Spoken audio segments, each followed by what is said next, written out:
Hi, my name is Keslie, spelled Keslie. Yes, we both have uncommon names. Most people wonder how I got my name, and I don't mind sharing because, although it's a little embarrassing, it does help people remember my name easier. So there we were, about a week before I was born, and my parents hadn't picked out a name for me yet. They were watching the Johnny Carson show, and he had George Carlin, the comedian, on as a guest. Well, George Carlin was telling a joke about a woman he knew whose name was this long French wine name that was the name of the wine that her parents were drinking the night she was conceived. My mom and dad began joking around, and my mom said, "Hey, what if we were drinking vodka or Jim Beam? Or what about Coors or Budweiser? Oh, I know. How about Kessler?" which happens to be a type of whiskey. Well, my dad replied with, "Hey, what about Keslie?" combining the names Kessler and whiskey. And well, that was all they had when I was born the following week. So that's the origin of my name. I have my name thanks to George Carlin and whiskey. I've met a few other Kesleys, but we're a rare bunch. So who am I beyond my name?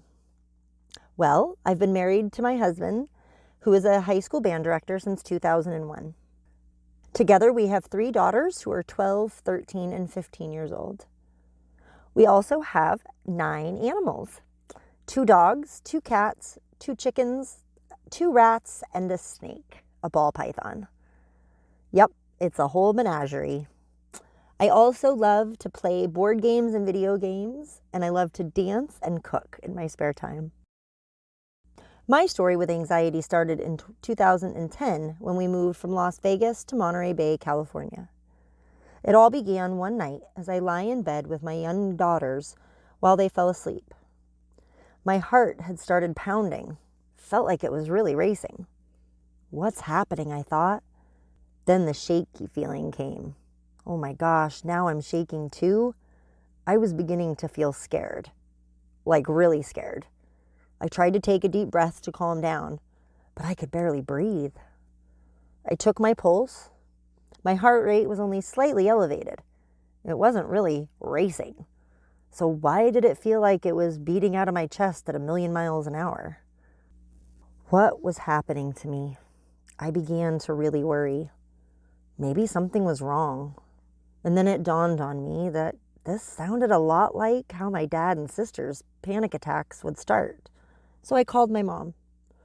She confirmed it did indeed sound like a panic attack and suggested that I take any extra muscle relaxers I may have lying around. Side note, I was a chronic pain patient at the time and had muscle relaxers laying around. I took one and the panic attack went away. The shaky, the feelings all went away. By the next time this happened, I was out of muscle relaxers. This time, I had my mom remain on the phone with me to keep me calm until the feelings passed. Over time, I developed a series of techniques to calm myself during these episodes, which I eventually called physiological panic attacks. It was like my body was having the panic attacks without my brain or my awareness. For me, it was a combination of essential oils, grounding techniques, and relaxation techniques that gave me the power to calm the panic attacks on my own.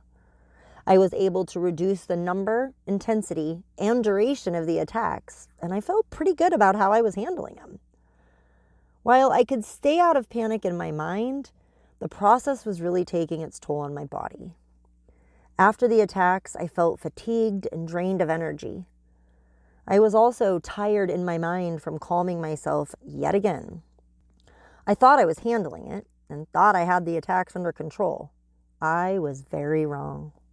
During this time, I also suffered from chronic back and leg pain, as mentioned previously, digestive issues, chronic headaches caused by occipital neuralgia, and insomnia. I was short-tempered, irritable, and was having angry outbursts. Then I learned that all of my symptoms were really just secondary to the anxiety. Sure, I had calmed the panic attacks in frequency and intensity, but I was still miserable. Around this time, I learned about the root cause of anxiety and realized I would have to face some of that perceived threat if I wanted to live a peaceful life. Addressing the root cause is where writing exercises and EFT, or tapping, came into play for me. These processes changed my life. They allowed me to explore some of the intense feelings I was experiencing safely. They helped me process my feelings and got some of those crazy feelings out when I found myself most irritated and on edge. Adding writing exercises and EFT helped me explore the underlying causes of the intense anxiety that had utterly enveloped my life. However, it was not until I found Reiki, hypnotherapy, and trauma training that I realized that I could lower the anxiety to a place where it no longer affects me daily. You see, my anxiety had roots in my childhood.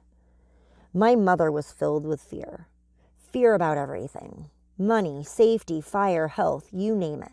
And she often told me that she knew she couldn't protect me. Here are a few examples of how she took an average amount of motherly protective energy to the extreme, causing me years of torture. At 3 years old, she taught me how to run my own bath because if she died, I would need to take care of myself. Yes, I had a father. They were married. She didn't think about him or trust him, I guess. But this experience left me fearing for my safety in life. At around 13 years old, my sense of safety about who I was became deeply clouded with fear. I was tall and thin, and many of my friends weren't. This led to friendships being tested and backstabbing taking place. They felt inferior due to something I couldn't control. When this would lead to painful experiences, I would ask my mom why the girls were so mean. She always told me it was because they saw that I was prettier than them, smarter than them, and skinnier than them, better in some way. So they were jealous, and that made them feel bad about themselves, she said. They have to put you down to feel good again. While this may seem helpful to some, what it did was emphasize me. The message I received was who I am hurts people, and that makes them hurt me back. The truth was that when other people compared themselves to me, it made them notice what they don't like about themselves. That's what made them feel bad and want to put me down. I was being me and couldn't control their perceptions or judgments. I became the reason they felt bad about themselves simply being myself. When I was 19, I worked over the summer for my brother who lived about 8 hours away. It was in 1997, before we all had cell phones, so naturally my mom was worried for me to be driving that far by myself. She asked me to call her collect from the major cities I would pass through that were each about 2 hours apart on my trip. When the operator would ask for my name, I would say Keslie and then the name of the town as my last name. These calls would let her know that I was making it safely along the route to my destination. As I write this, it seems like a fairly reasonable request from a mom. The trauma lies in the fact that my mom took this request one step too far and told me that she wanted me to call her along the route so that when I died, she'd be able to narrow down the location of my body to a 2-hour window in my journey. Not only did that make me doubt myself and my safety, but also the world around me. She taught me to live in fear. Fear of myself, fear of others, fear of life. And I had to undo all of that and learn to find safety within and externally. So how did I ever learn to stop living in fear? I healed the root of it through Reiki, hypnotherapy, and inner child healing. Reiki and hypnotherapy were so impactful and life-changing that I became certified instructors for both modalities. I've also done extensive training on trauma recovery, childhood trauma, internal family systems, human development, complex trauma, and the mind-body connection. I now help others uncover and heal their uncomfortable symptoms like anxiety, low self-esteem, indecision, overdoing, anger, rage, self-sabotage, and physical issues. The voices in my head are quiet and supportive. I only find myself irritated or impatient when it's justified, and I can handle my emotions with more grace and ease than ever before. I can sense when I lack self-care and have remedies in place to prevent burnout and exhaustion. I listen to my body and rest when I need to. I have increased my self-esteem and my confidence and have healed much of my codependency issues.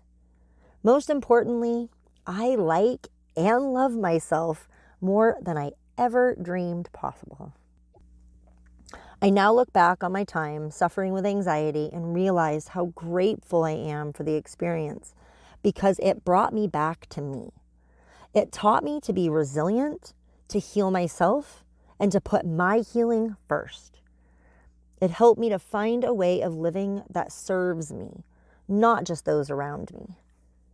It brought me peace because I faced it. I am now more empowered in my life than ever before because I overcame anxiety, not despite it. Thank you for listening. I hope you enjoyed and got healing from this experience. Please go ahead and hit those 3 buttons, like, subscribe, and sign up for notifications so you're always getting the newest meditations and healing goodness that I offer.